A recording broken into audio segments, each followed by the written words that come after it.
baka hindi ito maging mapayapa kung sakasakali. Ito po yung sinasabi nila na masama yung Muslim. Napatunayan ko po na hindi. Based po sa mga sagot niya, lahat ng mga simula pa ng bata ako, talagang ini-inject sa akin ng media, yung Muslim ay terorista. Nabiktima po ako ng ganong paniniwala.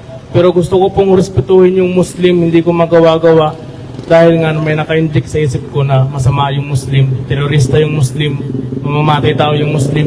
Pero ngayon po, yung mga problema na yun, ngayong araw na to nawala na at na-clear na po.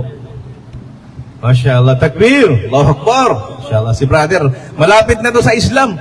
Baka gusto mo mag-Muslim, Christian. Pag nag-Muslim, Christian pa naman pangalan mo. Hindi mo ba? Kadaan, hindi sila kumakain. Bakit kaya ang mga Muslim mahahaba ang kanilang balbas? Di ba? So, ibig sabihin no, ito po yung mga katanungan na pwede po nating sagutin para po for the sake ng knowledge.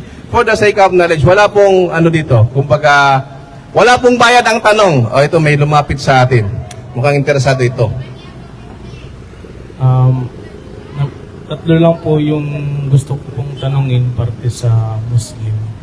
Hindi po ako Muslim, pero bakit pa ako nagtatanong? Nagtatanong po ako para maging knowledgeable din sa religion ng Muslim. Ano po pangalan niyo, Brad?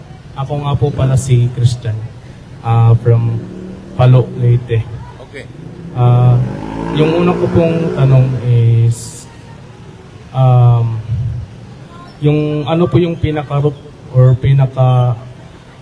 root faith ng pananampalataya ng Muslim. Tapos pangalawa naman po, pinaka-root po na root na pananampalataya kung saan po nanggaling talaga. Okay. Tapos pangalawa naman po na tanong is Kevin, ano itong pangalawa? ikalawa.